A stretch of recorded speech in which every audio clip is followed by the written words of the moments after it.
নমস্কার, আমি সঞ্চারী। আমার চ্যানেলে আপনাদের সবাইকে স্বাগত জানাই। চলে এসেছি আপনাদের সামনে আবার একটি নতুন ব্লগ নিয়ে। এখন বিকেল ওই 5:30-6টা মতো বাজছে। ওর বাবা এই কিছুক্ষণ আগে অফিস থেকে এলো। অনিসের ফুটবলের ব্যাপারেই কয়েকটা জিনিস অনলাইনে অর্ডার করা হয়েছিল, সাথে দু একটা বাড়তি কিছু আছে। এখানে কয়েকটা ওয়েবসাইট আছে, সেই সমস্ত ওয়েবসাইটে যদি আপনি কিছু অর্ডার করেন অনলাইনে, তাহলে ওই ওয়েবসাইট থেকে এখানে দু একটা সুপার মার্কেট আছে, ওইখানে ওরা ডেলিভারি করে। তখন ওই সুপার মার্কেটগুলি থেকে আপনার জিনিসটা নিয়ে আসতে হবে। পেমেন্টটা অনলাইনই হয়ে যায়। তাই ওর বাবাও অফিস থেকে আসার পথে ওখান থেকে জিনিসগুলো নিয়ে এলো। চলুন এবার দেখি খুলে কী আছে। অনিস অনেক দিন হলো ফুটবল ক্লাসে যাচ্ছে। প্রথম দিকে একটু দেখলাম যে ও ফুটবলটায় কেমন ইন্টারেস্ট পাচ্ছে কি পাচ্ছে না। কয়েকটা দিন খেলার পর যদি বলে খেলবো না, সেই জন্য আর ড্রেস ওর কেনা হয়নি। ওই যে ওদের স্কুলে পিইর যে ড্রেসটা, সেটা পরেই পাঠাতাম। এদিকে আমার জন্য একটা হেডফোনের অর্ডার দিয়েছিল, ব্লুটুথ যে হেডফোনগুলো হয় ওইটারই। আসলে একটা হেডফোন খারাপ হয়ে গেছে, ডান কানটা একদমই শুনতে পাই না, বাঁ কানটা একটু চলছে, সেই জন্য। আর ওর জন্য একটা অ্যালার্ম ক্লকের অর্ডার দেওয়া হয়েছিল। সকালবেলায় কিছুতেই উঠতে চায় না। ভালো হয়েছে, এবার ওর ঘরেও অ্যালার্ম বাজলে আশা করি এবার উঠতে পারবে। আর এই যে একটি ওয়াটার বোতলে অর্ডার দেওয়া হয়েছিল, এটা বেশ স্ট্র দেওয়া আছে, খেতে সুবিধা হবে। আসলে ফুটবল খেলতে খেলতে তাড়াহুড়ো করে জল খেতে আসে, তো নর্মাল বোতল থেকে জল খেতে ভারী অসুবিধা হয়। বাবা, এটা কোন দিকে কিভাবে খুলতে হবে, খুলতেই তো পাচ্ছি না। এ তো ফুটবল খেলতে গিয়ে জল খাবে কি করে? থাক, ওটা নয় পরে চেষ্টা করবো, বাকিগুলো দেখাই। এইটি হচ্ছে ওই হাঁটুর নিচে পায়ে যে গার্ডটির দরকার, ওইটি। একটা মোজারও অর্ডার দেওয়া হয়েছিল। আর এইটা হচ্ছে এই ড্রেসটা ফুটবল খেলার। বাবা, এ তো অনেক বড় দেখছি। দেখছেন, আবার রিটার্ন করতে হবে, ঠিকঠাক সাইজের আসেনি মনে হচ্ছে। সুপ্রভাত সবাইকে। আজকে শুক্রবার, বুঝতেই পারছেন সকাল সকাল চলে এসেছি বাস স্টপে ছেলেটাকে স্কুল দিতে যাব। যা সুন্দর ওয়েদার, ছেলেটাকে স্কুল দিয়ে এখন আমরা 3 বন্ধু মিলে হাঁটতে বেরিয়েছি। আজকাল এত সুন্দর ওয়েদার, সেই জন্য সবাই বাচ্চাদের স্কুলে দিয়ে একটু যেখানে থাকি তার চারপাশটা হেঁটে আসি। হাঁটাও হয়, আর তাছাড়া সবাই মিলে একটু গল্প করা হয়। এই গল্পটা করে যখন বাড়ি ফিরি বেশ ভালো লাগে, জানেন, অনেকটা ফ্রেশ লাগে। তাছাড়া এরকম ওয়েদার তো খুব একটা সহজেই পাওয়া যায় না। সারাটা বছর যে পরিমাণে ভয়ঙ্কর ওয়েদার থাকে, তাতে ঘর থেকে বেরোনোর কথা ভাবলেই কান্না পায়। আর এই সময়টাতে চারিদিকে সুন্দর সুন্দর রঙের ফুলের দেখা মিলবে। চলুন এবার, ওরা আমার জন্য ওয়েট করছে, হেঁটে আসি। এখন ছেলেটাকে নিতে এসেছি, বাস স্টপে বসে আছি।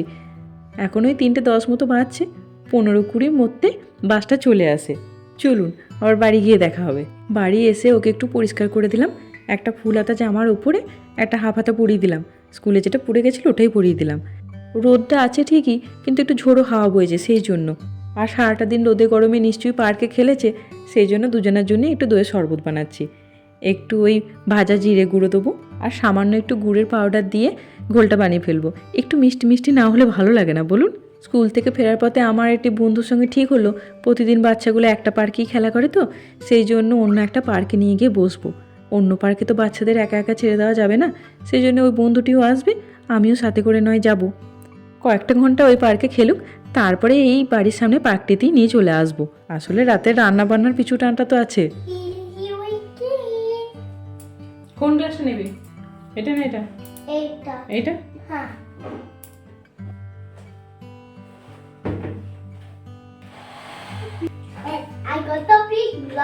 এই স্কুল থেকে নিয়ে আসার পর এই সময়টাতে ওর সাথে বসে বসে কিছুক্ষণ গল্প করি।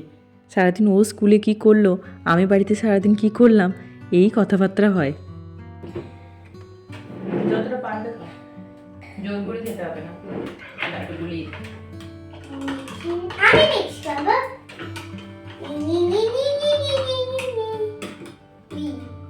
আমি এটা দিয়ে খাবো।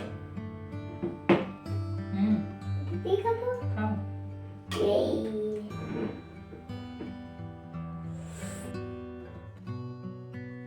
হয়ে গেছে বাস।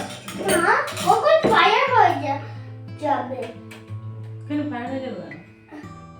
কি বলেছে কেউ? না না, এখানে হয়নি কিছু। ভুল বলেছে। হ্যাঁ, ভুল বলেছে। কেন ভুল বলেছে? জানে না। ও যে ফায়ারের কথাটা বলছিল, ওটি একেবারে ভুল নয়। আসলে আমরা যখন বাসের জন্য বাসটাকে ওয়েট করছিলাম, তখন হঠাৎ করে আমার একটি বন্ধু এসে বলে ওর হাজব্যান্ড নাকি ফোন করে ওকে বলেছে আমরা যে জায়গাটায় থাকি এই জায়গাটিতে নাকি কোথাও একটা ব্লগে আগুন লেগেছে। শুনে একটু ভয়ই পেয়ে গেছিলাম। হঠাৎ করে ভাবলাম কি জানি ঘরের মধ্যে গ্যাস সব কিছু বন্ধ করে গেছে কি না। আর তাছাড়া কিছুক্ষণ আগেই একটা ফায়ার ট্রাক আর তার পিছু পিছু একটি পুলিশের গাড়ি যেতে দেখলাম। সবাই একটু টেনশনেই পড়ে গেছিলাম। তারপরে আমাদের পাশের ব্লগে একটি বন্ধুকে ফোন করে বললাম যে একটু চারপাশটা দেখতে, কোথাও একটু আগুন টাগুন দেখতে পাচ্ছি কি না। এদিকে তো ভীষণ চিন্তা হচ্ছে, তাও ও কিছু দেখতে তো পায়নি। পরে জানতে পারলাম এই আমরা যে জায়গাটায় থাকি তার পিছন দিকেই একটি বেকারি শপ আছে, ওইখানেই আশেপাশে কোথাও ভয়ঙ্কর রকমের আগুন লেগেছিল। যাক, এখন সব ঠিকঠাকই আছে। আর তখন তো আপনাদের বললাম যে একটু পার্কে আসার প্ল্যান হয়েছে, তো সেই জন্য একটু পার্কে এসে বসে আমি আর আমার ওই বন্ধুটি মিলে গল্প করছি। আর চারিদিকটা দেখুন কি ভালো লাগছে। এই গাছটির নিচে একটি বসার জায়গা আছে, ওইখানেই বসে থাকতে থাকতে গাছটার দিকে তাকিয়ে এত সুন্দর যে লাগছিল, তাই হঠাৎ করে ভাবলাম একটা ছোট্ট ভিডিও করে নিই। এই যে বসার জায়গাটি। আজকে কার্ড রাইস বানাবো, খুব গরমও পড়েছে তো সেই জন্য। তো একটু গাজর কুচিয়ে নিয়েছি, আর একটু আদা কুচিয়ে নিয়েছি, আর কয়েকটা কারি পাতা নিয়েছি। বাড়ি এসেই ঝটপট ভাতটা আগে বসিয়ে দিলাম, কারণ ওটা ঠান্ডা হতে একটু টাইম তো লাগবেই। ততক্ষণে ওই যে তরকাটা দিতে হয় লাস্টে, সেইটা আগে বানিয়ে ফেলি। এটা ঘিয়েই বানাবো, ঘিয়ের গন্ধটা ভারী সুন্দর লাগে। কার্ড রাইসটা বানাতে একদমই পরিশ্রম নেই, আর খেতে বাড়িতে সবাই খুব ভালোবাসে। অনেক একটু মাঝে মধ্যে ঝামেলা করে, কিন্তু ওই পাঁপড়টা ভাজির সাথে সেই জন্য খেয়ে নেয়, অসুবিধা খুব একটা করে না। ঘিটা গরম হালকা হবে তখনই ওই দুটো শুকনো লঙ্কা দিলাম, আর একটু সর্ষে দিলাম। এই শুকনো লঙ্কাগুলো না দেখতেই সুন্দর, এতটুকু ঝাল নেই জানেন, ওই জন্যই সাহস করে দুটো দিয়ে দিলাম। বাস, একটু আপনার বিউলির ডাল আর ওই কারি পাতা। এবার দেবো একটু হিং, এই হিঙের গন্ধটা দুর্দান্ত লাগে। চলুন এই তরকাটাকে এবার একটু ঠান্ডা করতে দিতে হবে। আর কোনো কাজ নেই, এবার সব কিছু নিয়ে মাখিয়ে দিতে হবে। ভাতটা ঠান্ডা হয়ে গেছে, আমি ওই আদা কুচানোটা দিয়ে দিলাম।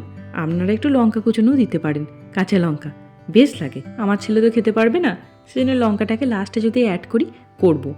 আর চলুন, দই তো লাগবেই, যেহেতু এটা কার্ড রাইস। এই দইটা দিয়ে ভালো করে মাখিয়ে নেব। আচ্ছা, এই দইটা মাখাতে মাখাতে একটি কথার উত্তর দিই। একজন আমাকে প্রশ্ন করেছিলেন, উনি আর কয়েকদিনের মধ্যেই ওনার হাজব্যান্ডের সাথে ডেনমার্কে আসছেন, তো উনি আসার আগে কী কী জিনিসপত্র আনবেন রান্নাঘরের বাসনপত্রের মধ্যেই। তো এখানে একটা কথা বললি যে আমরা সবাই প্রত্যেকটি মানুষ আলাদা আলাদা, তো আমাদের সংসার করার ধরনটাও একটু আলাদা। আমার যেটা প্রয়োজনীয় মনে হবে সেটা অন্য কারোর প্রয়োজন নাও লাগতে পারে। তো আমার মতো করে আমি নয় বলছি, আমি যখন এসেছিলাম তো তার কয়েক মাস আগে আমার হাজব্যান্ড চলে এসেছিল এখানে। ও এখানে অনেক কিছু কেনাকাটা করে রেখেছিল, তারপরে ওকে জিজ্ঞাসাপাতি করে আমি কিছু জিনিস নিয়ে এসেছিলাম। যেমন ধরুন প্রেসার কুকার। এই প্রেসার কুকারটি আমার কাছে অতি গুরুত্বপূর্ণ একটি জিনিস, এটি ছাড়া আমার একটি দিনও চলে না। আমি তখন গাজরটা পুরোটা ইউজ করিনি, তো এখন বাকিটাও ইউজ করে নিলাম। প্রথমে বুঝতে পারিনি, ভাবলাম হয়তো অতটা লাগবে না। আর এই কার্ড রাইসটা না একটু গাঢ় গাঢ় লাগছিল, সেই জন্য দুধ দিয়ে ওটাকে একটু ঠিকঠাক করে নিচ্ছি। আপনারাও যদি করেন কার্ড রাইস, তাহলে ওই দুধ দিয়ে নিজের মতো করে বানিয়ে নেবেন। এবার ভালো করে মেশানো হয়ে গেছে, ম্যাশারটা দিয়েও ভালো করে ম্যাশ করে নিয়েছি। এবার আমি ওই তরকাটা দিয়ে দেবো। মোটামুটি বাসনপত্রের মধ্যে সব কিছুই আপনি পাবেন, প্রেসার কুকারটা একটু অসুবিধা হয়। আর একটা জিনিস, সেটা হচ্ছে আমি যখনই ইন্ডিয়া যাই তখনই ঘর পরিষ্কার করার জন্য একটা করে ওই ঝাড়ু নিয়ে আসি। এখানে এটা একদমই পাওয়া যায় না, এখানে বেশিরভাগ মানুষজনই ভ্যাকুয়াম ক্লিনার ইউজ করে, কিন্তু আমার ওটি একদমই পছন্দ নয়। সেই জন্য আমি ঘর পরিষ্কার করতে ওই ঝাড়ুটিই ইউজ করি। কিন্তু এটা অবশ্যই আপনার উপরে, আপনি যেটাতে স্বাচ্ছন্দ্য বোধ করবেন সেটাই ইউজ করবেন। আর তেমন করে এক্সট্রা কিছু প্রয়োজন মনে হচ্ছে না। তবে আপনারা দুজনেই যদি হাজব্যান্ড ওয়াইফ একসাথে আসেন, তাহলে আমি বলবো সাথে টুকটাক প্রয়োজনীয় বাসনপত্র আনবেন, কারণ এসেই চট করে তো বাসনপত্র কেনা সম্ভব নয়, সব কিছুর একটা সময় লাগে। আমার যেমন ও আগে এসেছিল তো টুকটাক অনেক কিছু কিনে রেখেছিল, তাতে খুব একটা অসুবিধা আমার হয়নি। আমরা ধীরে সুস্থে আস্তে আস্তে জিনিসপত্র কিনেছি। আর আমি এইদিকে ওই কার্ড রাইসের জন্য একটু পাঁপড় ভেজে নিচ্ছি। আগেই বললাম ছেলেটাকে এই কার্ড রাইস খাওয়াতে গেলে পাঁপড়ের লোভটা আমাকে দেখাতেই হয়। আর তেমন করে কিছু মনে পড়ছে না, মোটামুটি সবই এখানে পেয়ে যাবেন, খুব একটা অসুবিধা হবে না। ডেনমার্কের কোন সিটিতে আসছেন অবশ্যই জানাবেন। চলুন ওর বাবাকে খেতে দিয়ে দিই, কার্ড রাইস সাথে পাঁপড় ভাজা আর আমের আচার। চলুন তাহলে ব্লগটা আজকে এখানেই শেষ করি।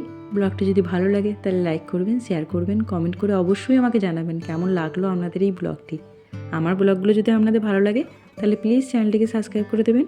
ভালো থাকবেন, সুস্থ থাকবেন, দেখা হবে সামনে এরকম একটি ব্লগে। ধন্যবাদ।